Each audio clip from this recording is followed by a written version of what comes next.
Todo el mundo habla del Ozempic, del Wegovy, pero nadie realmente te explica cómo funcionan los GLP-1.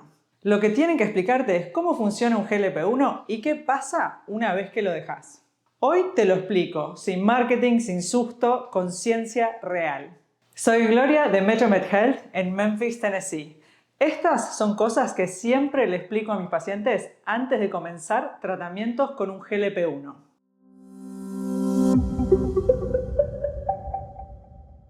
Entonces, ¿qué es un GLP-1? El GLP-1 quiere decir Glucagon-like peptide, o sea, un péptido similar al glucagón tipo 1. Es una hormona que tu propio cuerpo produce. La fabricás vos naturalmente en el intestino cada vez que comes. Y tiene 3 trabajos muy específicos. Primero, le dice al páncreas que libere insulina para bajar el azúcar en sangre. Segundo, frena el vaciamiento gástrico. Eso quiere decir que vas a digerir más lento. Por lo general digerís en 45 minutos. En este caso vas a digerir en un promedio de 2 horas. Entonces te vas a sentir más lleno por más tiempo. Y tercero, le manda una señal al cerebro que dice, ya comiste lo suficiente, frená. Cuando estás usando un GLP-1, ya sea Ozempic, Wegovy, Mounjaro, lo que estás haciendo es básicamente amplificar una señal que tu cuerpo ya genera naturalmente. Es como subir el volumen de una hormona que ya existe. Entonces, hablemos de las diferencias entre medicamentos. ¿Cuál es la diferencia entre el Ozempic y Wegovy, Mounjaro y la próxima generación? Primero, el Ozempic y el Wegovy son la semaglutida. Entonces, la semaglutida es igual en el Ozempic y en el Wegovy, solo que la diferencia es en la indicación. Uno está indicado para la diabetes y el otro está indicado teóricamente para perder peso, pero realmente los dos son iguales e intercambiables. O sea, entonces en realidad no importa si usas Ozempic y Wegovy, estás utilizando la misma molécula. La pérdida de peso que se ve en este medicamento es un promedio más o menos del 12 al 17% del total del peso a través del uso en un año. Entonces en un año perdemos 12 a 17% de peso corporal. Después tenemos el Mounjaro, ¿okay? Que es Zepbound. Eso es trizepatida, eso es una segunda generación. Como referencia yo siempre explico, el Ozempic, Wegovy, semaglutida, esa medicación está presente en el mercado americano hace más de 10 años. Entonces tenemos mucha data, inclusive tenemos una medicación anterior que se llama liraglutida, que es hasta más vieja dentro de la categoría de los GLP-1. Entonces tenemos mucha data con respecto a cómo estas medicaciones funcionan. Entonces el Zepbound o Mounjaro o trizepatida es una más nueva, que entonces viene al mercado hace 3-4 años. Entonces se usa para la pérdida de peso y obviamente también para la diabetes, pero muestra un promedio de pérdida de peso un poquito más alto que la semaglutida. Es del 16 al 22% más o menos después de un año de uso de lo que era el peso inicial del paciente. Tiende a generar menos efectos secundarios que la semaglutida, es mejor tolerada, digamos, que el semaglutida. Ahora, cuando digo eso y se lo digo a mis pacientes, no quiere decir que yo recomiendo más uno que el otro. Recordemos que las dos medicaciones tienen una intersección con respecto a la efectividad, ¿no? Entonces, si uno trabaja del 2 al 17 y el otro del 16 al 22%, tenés ahí una intersección de pacientes que van a tener los mismos resultados con la semaglutida que con el trizepatide. Ahora, en general, lo que estamos hablando es que el trizepatide va a generar una pérdida de peso mayor de 1 a 2 libras por mes comparado con la semaglutida. Esas 1 a 2 libras por mes para gente es relevante y para otra gente tampoco es tanto, sobre todo cuando lo facturás con lo que es la diferencia de precio de uno y el otro. La semaglutida claramente es mucho más accesible en este momento con respecto al precio de lo que es la trizepatide, por ejemplo. Y luego viene ahora la tercera generación que todavía no salió al mercado y es la retarutida. Actúa sobre 3 receptores simultáneamente, el GLP-1, el GIP y el glucagón. La trizepatide, por ejemplo, solo actúa sobre la GLP y la GIP y, por ejemplo, la semaglutide solo actúa sobre el GLP. Entonces esa es la diferencia entre los tres. Los estudios de la fase 2 que están pasando por la FDA en este momento muestran un promedio de pérdida de peso de 24%. Sería el medicamento de pérdida de peso con mayor efectividad que hemos tenido hasta el momento. Los efectos secundarios que se están viendo y se están estudiando pueden ser un poco de taquicardia en ciertos casos, pero está dando resultados muy buenos y se espera que salga al mercado en Estados Unidos para finales de 2026, principios de 2027. Lo bueno de eso cuando sale al mercado es que eso empuja también los precios de las otras medicaciones para abajo. Entonces la semaglutide, la tirzepatide se van a volver más accesibles porque va a salir esta tercera generación de medicamentos. Entonces, hablemos de lo crítico sobre estas 3 medicaciones, sin importar cuál decidas usar. Y es lo que siempre les hago énfasis a mis clientes, a mis pacientes, es que esto es una herramienta y no es la solución completa a todos tus problemas. Y eso es lo que la gente tiene que entender una vez que comenzamos a utilizar este tipo de medicación como una herramienta. Entonces, lo primero que voy a decir de estas medicaciones es que siempre se lo digo a todos mis pacientes, no son magia. Es una herramienta. Si tú no cambias tu estilo de vida, si tú no dormís bien, entonces no va a funcionar bien esta medicación, no hay misterio. El GLP-1 no arregla tus hábitos alimenticios, no arregla el que tú no vas al gimnasio, no arregla el que tú no dormís, no arregla el hecho de que no tenés las hormonas bien, no arregla tu relación con la comida. Entonces, por eso siempre digo, no es una solución mágica si no cambiamos esas cosas fundamentales que necesitamos para tener éxito y perder peso.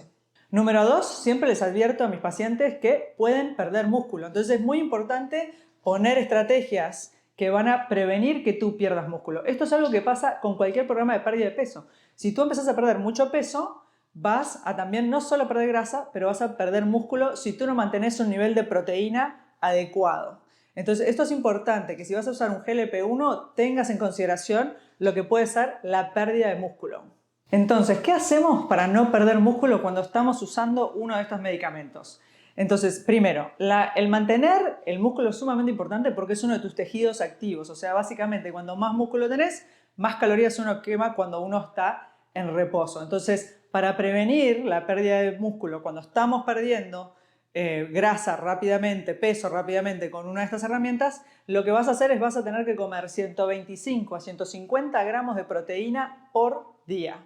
Huevo, pollo, carne, pescado, proteína en polvo si es necesario. Yo siempre digo, lo mejor es comerla, pero bueno, si la tenés que tomar, no hay problema.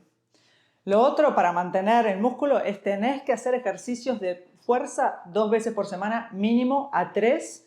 Las sesiones tienen que ser más o menos de 45 minutos, pero siempre les digo, salir a caminar no es lo que me funciona para mantener el músculo. Lo que funciona es ejercicios de fuerza. ¿Qué pueden ser ejercicios de fuerza? No necesariamente es meterte en un gimnasio. Puede ser, por ejemplo, hacer pilates en tu casa o buscar videos en YouTube que impliquen levantar pesas en tu casa, pero tiene que ser algo donde estés desarrollando músculo para preservar ese tejido.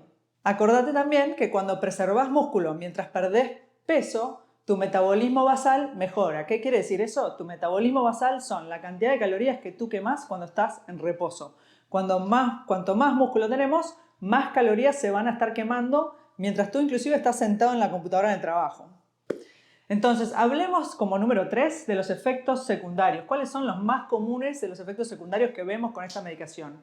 Número 1 es estreñimiento, número 2 es acidez y náusea. Entonces, los efectos secundarios son reales. Yo siempre digo, no hay medicación que uno tome que no tenga un riesgo o un efecto secundario. Pero ¿cómo los mitigamos? ¿Cómo los arreglamos? Entonces, el más común de todos los efectos secundarios es el estreñimiento. Porque al que el vaciamiento gástrico se enlentece, eso también afecta el tránsito intestinal, lo enlentece un poco, por decirlo. Entonces, ¿qué le digo a mis pacientes que tenés que hacer para solucionar esto? Tenés que tomar agua, tenés que comer mucha fibra a través de verduras y fruta.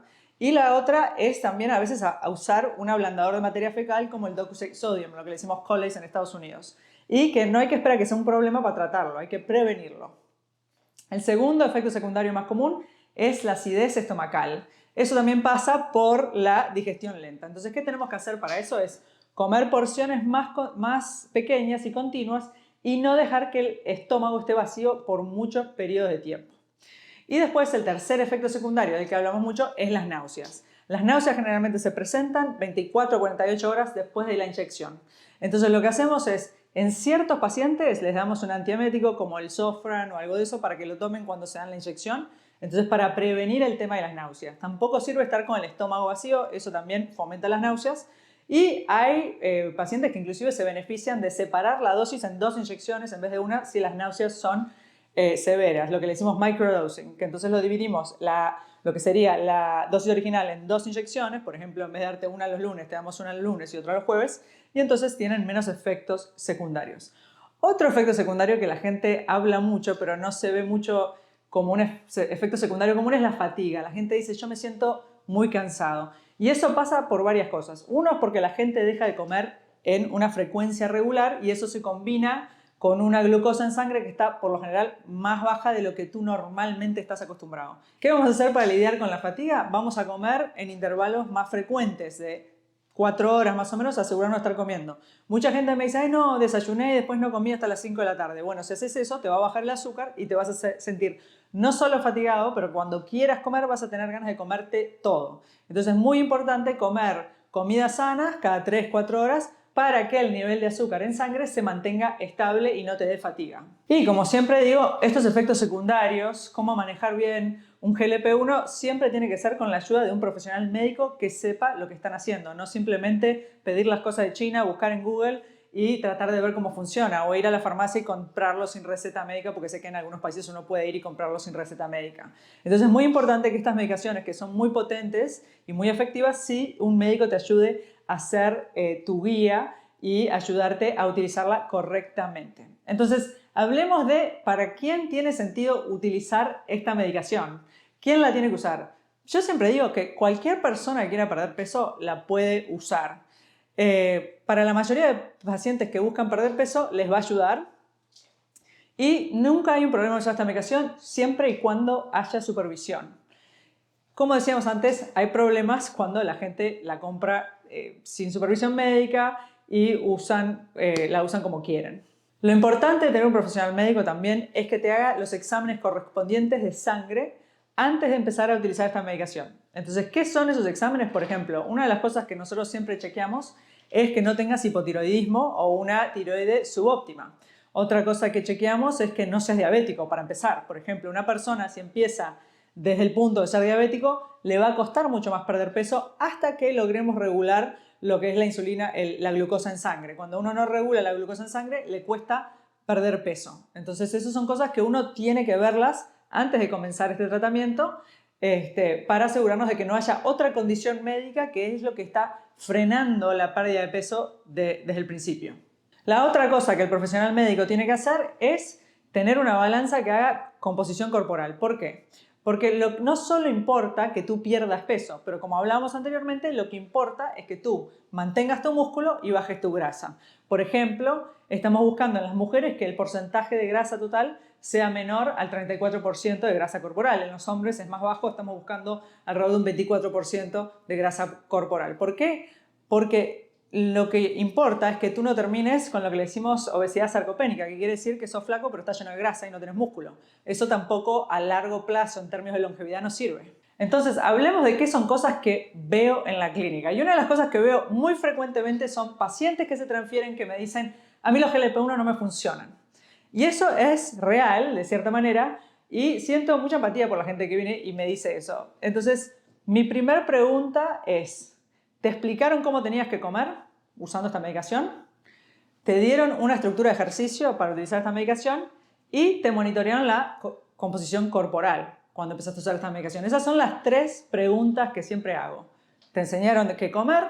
¿Te enseñaron cómo hacer ejercicio? Y te midieron la composición corporal. La mayoría de las respuestas que siempre me dan esos pacientes es no. Me dieron la inyección y me dijeron que bueno, que fuera y que comiera bien. Entonces, mi punto en esto es que el GLP-1, bueno, quizá lo tomás y te saca un poco la ansiedad, un poco el hambre, etc. Pero si nadie te explica realmente qué tenés que comer, qué ejercicio tenés que hacer y mide la composición corporal, ahí claro, vas a ir a contracorriente. Como decimos, hay un dicho que dice remar en dulce de leche, usamos en Uruguay. Entonces no vas a llegar a ningún lado, porque estas medicaciones sin la estructura adecuada no funcionan. Después la otra cosa que escucho mucho en la clínica es, pero a mí el hambre no se me va. Y eso siempre me gusta aclarar, es que esta medicación no necesariamente está diseñada para sacarte el hambre. El hambre es un proceso fisiológico normal. Hay gente que le da más hambre que otra gente. Y eso está bien, no hay problema. Yo siempre digo que no hay que tenerle miedo al hambre. Lo que importa es la gasolina que le pones a tu cuerpo. Entonces, si tú tienes hambre y le pones la comida correcta junto a un GLP-1, créeme que vas a bajar de peso. Es más, yo a veces prefiero que les dé un poquito de hambre para poder hacer que coman frecuentemente, mantener el metabolismo y perder peso. Los pacientes que dejan de comer, esos son los que más problemas me dan porque entonces se estancan y no entienden por qué se estancan si yo no estoy comiendo. Entonces siempre les digo, yo nunca te dije que no comas, te dije qué tenías que comer y cómo. Entonces hay que resaltar que esta medicación no necesariamente te va a sacar el hambre. ¿Cómo sabemos si está funcionando? Sabemos si está funcionando si tú comes y te sentís lleno más rápido. Entonces la porción, si tú te comías una ensalada así y ahora la porción es más chica, la medicación está funcionando. No quiere decir que en 3 horas no te vaya a dar hambre. Eso te puede pasar y le puede pasar. Hay gente que nunca se le va el hambre, pero entonces el hambre no es un determinante si la medicación está funcionando o no. Lo que es más determinante es la porción que estás pudiendo comer. ¿Okay? Entonces la medicación, en estos casos que llegan a la clínica, no falló. Lo que falló fue la estructura que se le dio a este medicamento alrededor. Entonces, ¿hay que dar el medicamento? Sí, pero hay que darle la estructura con la nutrición, el ejercicio y las expectativas y el manejo de efectos secundarios. Ahí tenés un programa integral de cómo perder peso y cómo utilizar estas medicaciones bien. Por eso es importante que vayas a una clínica que se especializa en hacer y darte todo ese marco para que tengas éxito. Y como último, me encanta hablar de una de las preguntas más frecuentes. ¿Qué pasa cuando lo dejas? Y esto también se basa mucho en ese marco que te da la clínica que te prescribe este medicamento. Entonces la gente dice, ay, que hay efecto rebote, que bla, bla, bla. Siempre digo, efecto rebote hay con toda dieta. Por eso en nuestra clínica no nos gusta hablar de dietas, nos gusta hablar de estilos de vida. Es sumamente importante que te enseñemos qué tenés que comer, qué ejercicio tenés que hacer, etcétera, y cómo manejar esta medicación. Entonces yo siempre hablo 2 tipos de pacientes. Entonces, no es lo mismo hablar de una persona que sufrió obesidad crónica toda su vida desde gran niño, de una persona que por ahí tuvo algo situacional que lo hizo engordar. Puede ser un embarazo, puede ser la edad, puede ser la menopausia, ¿no? Entonces no es lo mismo. Entonces, una de las cosas que tenemos que aceptar es la definición de lo que es la obesidad, que es una enfermedad crónica y recurrente. Quiere decir que así tú te hagas un bypass gástrico, dejes de comer, etcétera, tú podés perder el peso, pero igual siempre tenés la posibilidad justamente de tener un relapso, de que vuelva el peso. Y eso es lo que mucha gente no entiende. Mucha gente se piensa que la obesidad es simplemente, cerrar la boca, ¿no? Y movete más, como hicimos un video y demostramos de que eso no es verdad. Es que la obesidad está mediada por muchos factores genéticos. Es más, la gente que tiene obesidad tiende a pasar periodos de desnutrición, de comer menos, mucho más largos que una persona que tiene un peso normal. Eso lo muestran todos los estudios. Pero como sociedad seguimos teniendo ese estigma de que si tú tenés sobrepeso es porque te pasás comiendo y no haces nada. Y eso no es necesariamente así. Entonces con estas medicaciones tenemos que tomar ese marco en cuenta. En nuestra clínica lo que tenemos todo un proceso para ir sacándote la medicación y dependiendo de qué tipo de paciente sos, si sos un paciente que fue obeso crónico o uno que simplemente engordó por una situación, se hacen diferentes tipos de proceso. Lo que sí le decimos a todos nuestros pacientes es, una vez que dejan la medicación, es que lo más importante es mantener el estilo de vida que te enseñamos. Si te enseñamos a comer, justamente a través de los meses que usamos la medicación, tú ya sabes qué tenés que hacer para no tener un efecto rebote. Hay pacientes nuestros que deciden mantenerse en la medicación porque dicen que los hace sentirse mejor, les hace tener más energía y eso también, no hay una respuesta correcta o incorrecta. Cada paciente tiene que verse como un paciente único y bajo circunstancias de vida que son únicas para ese paciente. No es que podemos hacer todos los protocolos iguales para cada paciente. Y esa es la diferencia entre ir y que alguien te recete esto y te lo dé y que te diga que tú te des cuenta qué hacer, o venir a una clínica como la nuestra donde vamos a hacer un trabajo personalizado de acuerdo a cuáles son tus necesidades, cuáles son tus problemas y cuál es tu perfil metabólico. Entonces, para cerrar, el GLP-1 puede ser una herramienta increíble siempre y cuando se use con responsabilidad. Yo lo uso en mi clínica y veo unos resultados increíbles. Pero funciona de verdad cuando es parte de un plan.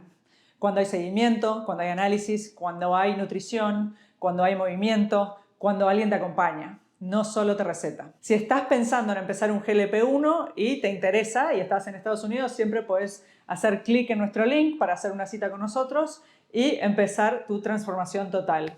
Y danos like si esto te pareció útil, si te gustó el video, y puedes mirar nuestros otros videos que cubren los GLP-1 y cómo hacer que funcionen mejor.